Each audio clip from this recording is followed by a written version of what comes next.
the United States, could it let Israel fall? Could it leave Israel by itself? Just walk away? That's hard to believe. I don't think they could. It's even going to be hard with Ukraine, and I've argued that they won't be able to. Now they may be forced to because of this war. It's forcing them to divert resources to Israel, right? Now, of course, tanks or whatever, they don't matter, but air defense certainly does. Missiles and drones and all that. If they were going to go to Ukraine, well, a lot of that is now going to go to Israel. But even so, it's going to be very, very hard for the U.S. administration to walk away from Ukraine, even though that may be what they want to do, it may be what they're thinking. But again, I just seen this complete absence of strategic thinking on the part of the administration and Trump in particular. When the Russians start marching toward the Dnieper, they cross the Dnieper, the cries are going to be there, and people are going to say it's another Afghanistan, and Trump will just, he'll be persuaded to intervene. But it just, again, maybe the stockpiles are already depleted, and this war in the Middle East is depleting them further. It just may be that they can't do much. We'll see up there. But that's Ukraine. Anyway, in Israel, though, as we've always said, Israel is just a completely different matter. You don't have the grassroots, the deep-rooted support for Ukraine that you have for Israel. And that may be a minority, but it's still a very powerful minority within. And it's a passionate minority often proves decisive within politics. It's Christian Zionism, which is largely, we're talking about people that are outside of the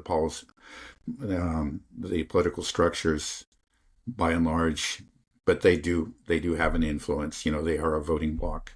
But then it's just both the secular and the Jewish Zionists within. They're there, they're powerful, they control these institutions, and they're passionate about it. That's the thing, they're passionate about it. It's not something like, oh, okay, that didn't work, we'll do something else. Maybe I'll agree to a 5% increase in taxes instead of a 3% increase or something like this. That's not what it's like. For them, this is, these are existential questions of identity. It's, they've really kind of sworn themselves to be disciples of Zionism, if that makes any sense. Probably not, but so it's not. I just don't see us walking away from Israel. I just don't see how that could happen. That's the problem here. At some point, if Trump tries to keep us out of it, okay, he might keep us out for a couple of weeks. But if the war starts to tilt strongly in Iran's favor, Israel is really getting pummeled. I don't think he can keep out of it. Right. And Iran, I think, will continue to reconstitute itself as time goes on. It's all in Iran's favor, right? They have the backing of powerful countries like Pakistan, China, and Russia that will continue to bolster its defenses. Israel is already in trouble. So you're basically saying that it's almost inevitability that we will come to Israel's aid, that we will get directly involved. I mean, we already are directly involved. Let's not kid ourselves. Right. But we will start going on offensive right. Campaign. We will actually go to war on behalf of Israel. And it's such a strange thing because now everybody knows it. Everybody knows that we're doing this for Israel. And so no matter how you cut it, even if Trump is able to unilaterally just declare war on Israel and on Iran and command us to start bombing, Israel is still finished because everybody knows nobody wants this. Then we're going to see true unrest here in the United States. Strait of Hormuz gets closed, body bags start coming back, bases in the Middle East wiped out, aircraft carrier sunk, and everybody's going to be super pissed. Like, we didn't want this. Why did we know why this happened? This happened because Israel wanted to do it, and you guys are all owned by Israel, so this is what happened, and it's done. Then okay, sure, maybe you can extend the war, pray for World War III and nuclear Armageddon, and then you can say come out on top and be king of the ash heap. Maybe that's the only possible way that they could win, right? I mean, I'm just trying to play this out. I just feel like Israel is just it's done. I'm just trying to think, how can they possibly get out of this predicament they're in? And I just don't see Yeah, any way out of it. And I don't see any way out for Trump now. I don't see any way right. out for the U.S. I think finally we're going to have the painful wrenching apart of the United States. The Zionist parasite is going to be extracted, and it'll probably kill the host nation with it. Yeah, well, you may very well be right. I guess I have my pessimistic moments. I'll just put it that way. I guess I'm thinking about Syria and Lebanon. Those really turned out very badly, especially Syria, of course. The Hezbollah is still there, but they were severely damaged. And Lebanese politics turned against them. Their leadership was completely wiped out. Um, and their support in Syria, the supply routes that cross Syria have been cut off. They are in a difficult position. They were hurt. And then Syria, the anti-Zionist force, or government regime, whatever you want to call it, there is gone. And we know who's there. So there are times when I think, oh no, now it's just Iran's turn. I mean, there is that, I admit maybe it's more emotional, it's just a fear, after seeing the horrors of Syria and Lebanon. I think, oh no, maybe it's Iran's turn. But so far, Iran, we always knew was much more powerful than these countries. They have been subjected to economic sanctions, but they are now part of BRICS. Their economy has suffered. They're poorer now because of those sanctions, but they're not poor like the Syrians were. I think the Syrian economy was reduced by 75% or something like that. It's mind-boggling how bad it was. It wasn't just the sanctions, but of course the capture of the oil fields and the wheat fields, their occupation by U.S. forces. So there's that, but it's clear because especially the way things started, it looked like the beginning of the attack on Lebanon. And initially they had those successes, and that covert network is still there. Now, I agree with you, probably in the end, it looks like Iran's getting that under control. And it just has many more resources. They should be able to weather attack. They are weathering the attacks, and it looks like like you said, they've reconstituted themselves and are striking back and doing so effectively. But I do worry, you can say, in a way, it's like I don't want to say this is the best outcome, because this is the outcome I fear.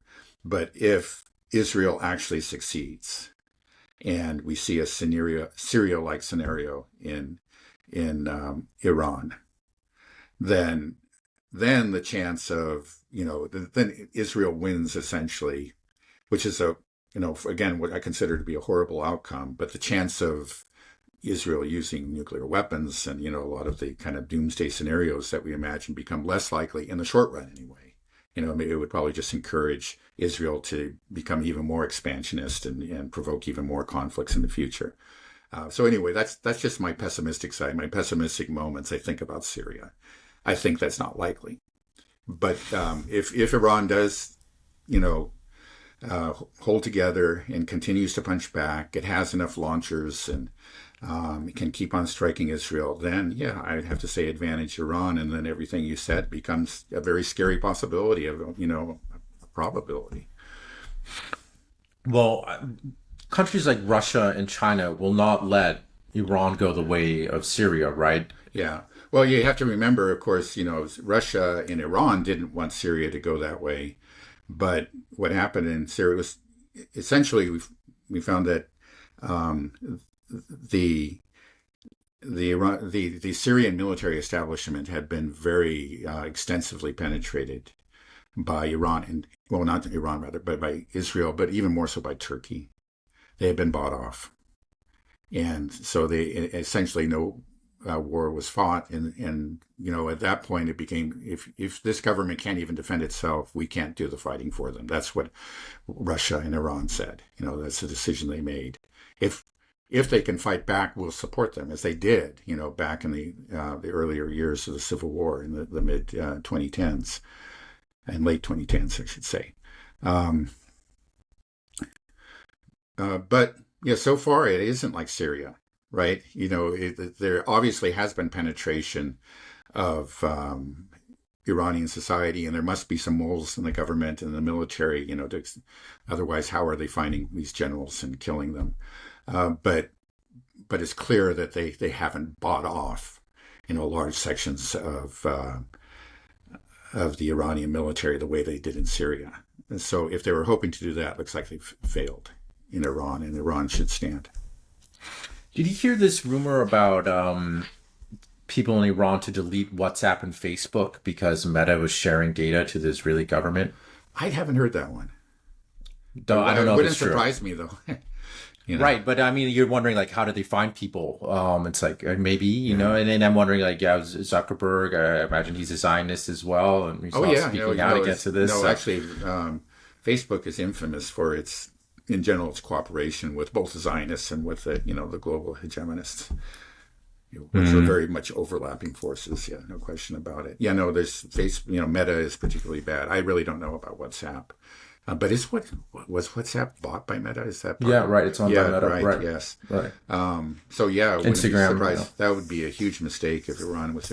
Actually, there was some statement recently. The Iranian government, just like a day or two ago, said, issued a prohibition of, I think, any military from using cell phones. And it should be amazing that they have to say this. You would think that prohibition would have been in place. There may have been just some very serious oversights on the part of Iranian intelligence. And I hope that the Iranians are correcting those mistakes now. Yeah, I just think people, even if the United States does get involved, what do you think the likelihood of other countries getting involved would be? Have countries like Russia, Pakistan, China, North Korea. Kim Jong-un is just so excited to be part of things now. He's like, I'll send you guys over right now. Send my guys over right now. Just hold on. You want nukes? Yeah, I got nukes for you too. He's just so excited. Yeah, well, it's possible. There's been a long-term cooperation between Iran and North Korea that preceded the cooperation between North Korea and Russia. And of course, we know, much to my surprise, that North Koreans, because I think the insistence of Kim Jong-un, it was not because the Russians needed him, but that the North Koreans went to Kursk to help the Russians. And so, yeah, it's possible. I mean, I could see them doing it. But the thing is, of course, the Iranians don't need ground forces. But of course, the North Koreans have good missile technology, and they could help out in that area. They got nuclear weapons. Yeah, right. Now, I don't think the Russians and the Chinese they will support Iran. They don't want Iran to fall, and they've come out with very strong condemnations of this Israeli attack. And, I think there's no question that they'll do what they can to support Iran, especially if they see that, again, it's overcome its initial, this initial sucker punch and is holding together. They'll do what they can. And there have already been reports of military transport planes flying from China into Iran. And I'm sure that will continue and intensify. That's a big support. But they will stop short, I'm confident, of actually becoming directly involved. I think they would be very reluctant to do that because they don't want to have a direct confrontation with the U.S. They don't want to be shooting down B-2s. Then we do have World War III on our hands. They don't want that to happen, but they'll stop just short of it. They'll do what they can to prop up Iran and damage the U.S. and Israel through Iran. Well, we know that the whole collective West and their puppets in the Middle East are all engaged in defending Israel. They're shooting down rockets over Jordanian airspace. We're shooting down rockets everywhere. We got 2 THAAD systems there, Patriot systems. We talk about all these air defense systems that the collective West is all operating to collectively defend Israel. Right now in Iran is just doing it all by themselves. But wouldn't it be completely legitimate for a country like Pakistan says, well, we will help Iran defend its airspace? Israeli fighters are here shooting television stations and dropping bombs on buildings. We'll shoot down Israeli fighter jets. Well, Yeah, of course, it's a little different because you're not talking about Israeli jets are not crossing Pakistani airspace. Uh, I'm sure if they attempted that, the Pakistanis would shoot them down. But yeah, I think it's completely legitimate. At least for example, American ships in the Mediterranean are being used as part of Israel's air defense system. They're firing SM-3s from these ships.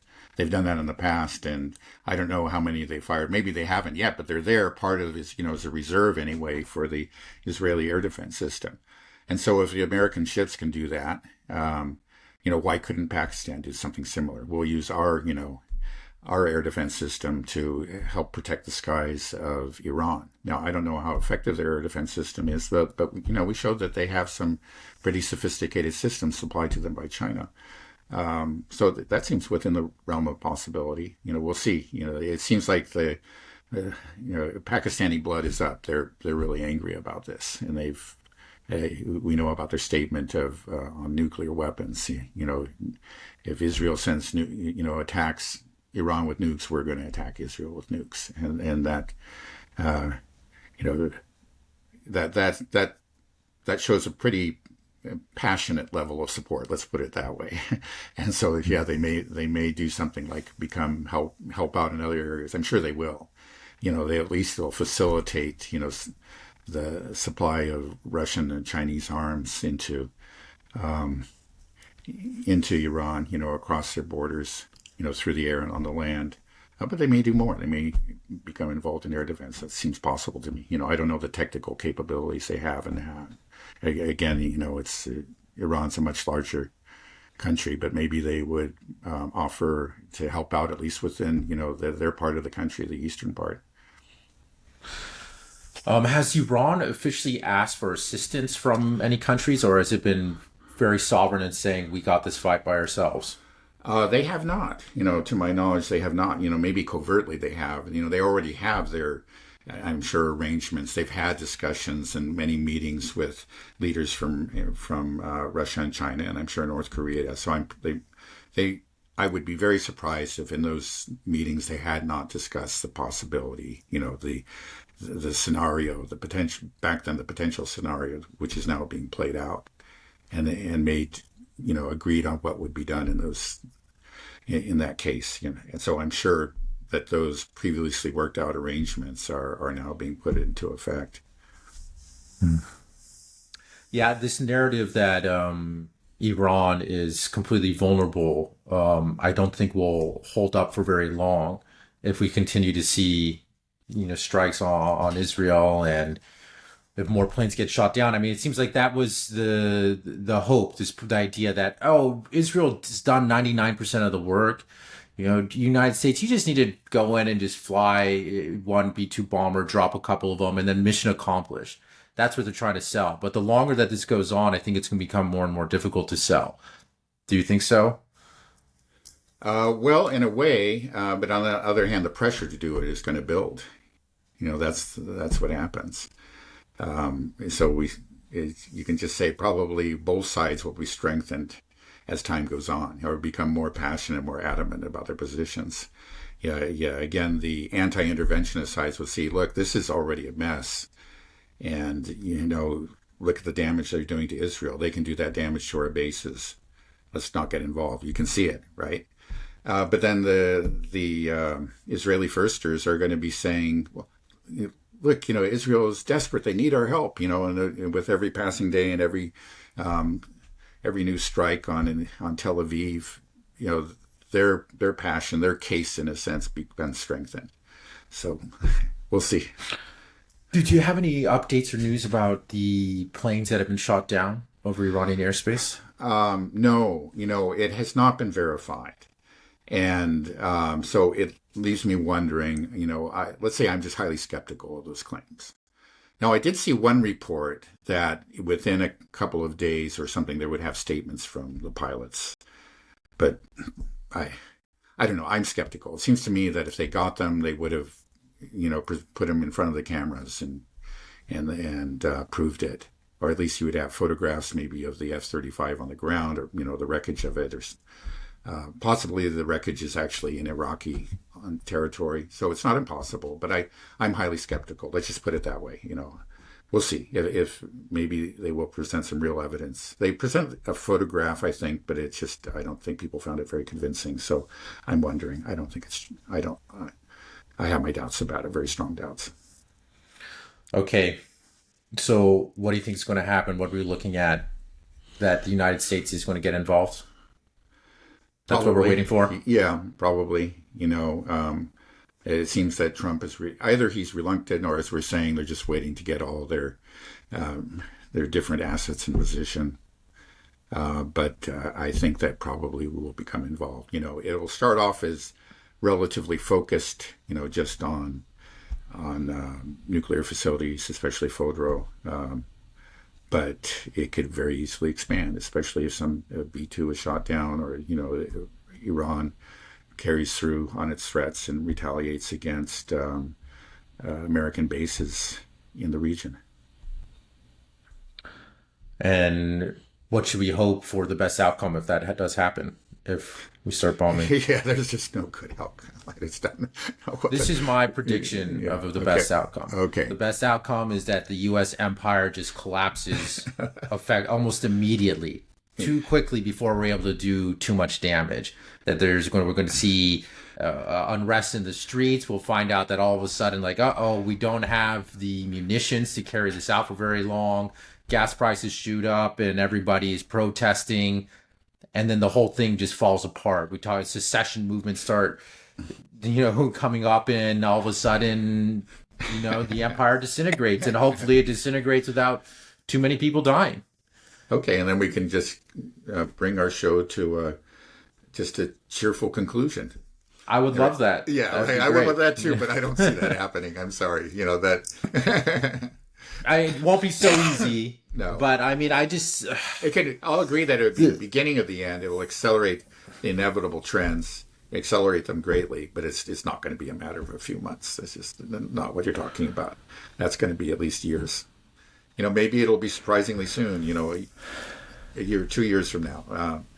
But it's not going to be a few months. I'm sure of that. Yeah, well, we'll see. Okay. I know. I don't think it'll be a few months, or I know things are just going to get really weird for a while. Yeah. And we're going to see a lot of strange stuff happening. Yeah, but they're pretty weird already. Right, but I keep on coming to this, there's no way out for the United States. There's no way out for the United States. There's no way out for Israel. And then the big question is, okay, are we going to use nukes? Basically, if we boil it down, that's what we're looking at now, right? Are we going to start World War III? Yeah, that's use the nuclear danger. Weapons? That's the real danger. It really is. Right. If your mission, you fail in your mission, you can't. Your bunker buster bombs don't do the job that you said they could do, and then you look like a paper tiger. Well, the U.S. can't look like a paper tiger. We've got to go nuclear. There will be those pressures. I don't say that. I'm not predicting that it will happen, but there will be those pressures. But are you willing to say that we have crossed the Rubicon here? That there is no coming back for the U.S. empire or Israel. There's no chance of reform now at this point. That the empire is done. Well, I actually said that before this. I really. It just seemed like there's. Yeah, we had put ourselves on a path of self-destruction. We did that a while ago, and we've demonstrated that there is, as Alexander Makarus often, or the Duran often says, the neocons have no reverse gear. They're just going to take us off the cliff. I think that was always true. It's just that maybe the slope is getting a little steeper now. We'll just put it that way. Yeah. When I look at our presidents, it almost seems like maybe the plan for the neocons was to put in as weak old men that can be controlled and manipulated. We got Biden, and then everything on Ukraine started, and then the Gaza genocide. Biden just gave a blank check, and now we got this 79-year-old real estate TV personality that they're able to work on. It's like maybe that's what the plan was. Let's get these people that are borderline dementia, and then we can just fill in. Yeah. Well, I don't know if that They was can the be plan, controlled. but they certainly want to have people that can be controlled. That's not. There's no question about that. And actually, I don't think. Again, I'll say this: I don't think that Trump was one of those people. You saw the huge resistance to him, but I think they've come to terms with it. They find that they can manage him. They did not want to have people like RFK or Tulsi Gabbard nominated to those positions. That's something. But I think they've learned that they can manage them, that they get enough of their own people in there, and there was already the deep state, and they can manage it. And so far they've been, there have been times, obviously, when Trump and his people have gone off script and done things that the establishment found very alarming and did some real damage to them. Let's not forget Doge and USAID and all that. That's all very real. But they've demonstrated that they had, this is, again, you can use the analogy of a boxing match. And yet Trump came out swinging and landed some sharp blows, but they had the staying power, and I think they always knew they did. They had all these resources, they had all these people around them, and they just started applying pressure in different ways, and then they've been slowly shaping it. And they're clever, they know Trump's vulnerabilities, they talk him into doing things, and they know that once they get him, talk him into doing that, then they really got a hook into him, and we're seeing that again and again in different ways. When we say they, at least when it comes to this war with Iran, we're talking about Israel, right? We're talking about the Zionists. They got control. And I think the proof of this is that, they asked Trump directly, well, your own director of national intelligence, Tulsi Gabbard, said that Iran is not making a nuclear weapon. All of the intelligence agencies have come to this conclusion. Right. And he's like, I don't care what she says. Yeah, that's an incredible statement, right? That means that you are listening to a foreign intelligence, right? You're listening to a foreign country. That is traitorous, right? You are taking, you're getting your intelligence and making decisions for your country based on the intelligence gathered from another country on the other side of the world, not from your own intelligence agencies. Yeah, no, I think that's right. That was an extraordinary statement. You say, well, you're ignoring your DNI, then why have a DNI? That's the whole purpose. This is the person who gathers all the intelligence, gives you what we know. This is to the very best of our ability. This is it. And he's just decided to ignore that. And I think you're right. He's probably listening directly to people like Netanyahu and Israeli firsters within his own administration, many of whom he appointed himself. He just decided they got to him. And that's an incredible statement. I think that, of course, Trump should be attacked for saying something like that. And I believe that Tulsi Gabbard should resign in this case. I think that would be the honorable thing to do. I can't do my job. This is, I was appointed at DNI, and the Trump, the president says that he just ignores me when I say something. Again, it's not my own opinion, but I'm reflecting the consensus of the intelligence community, a consensus that has existed for many, many, many years, decades even. By the way, it's not just Tulsi Gabbard, right? You're ignoring it, she should resign. That's my opinion. Well, she said she would if Trump goes to war with Iran, if he drags us into this war. At least I believe so. I saw something on X. That I hope if it comes to that, and it looks like it will, I hope she does. Otherwise, it'll be hard to respect her. And she's good friends with people like Joe Rogan.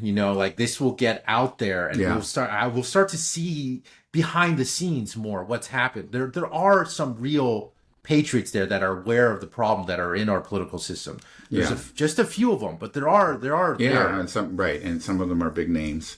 Clearly she made some very serious compromises with the Israeli First Lobby to get her position. She used to criticize Israel, and then she stopped, and she made a pact with the devil to get her position. Now, again, I don't want to be so critical as some people have of her. She's just a traitor, etc.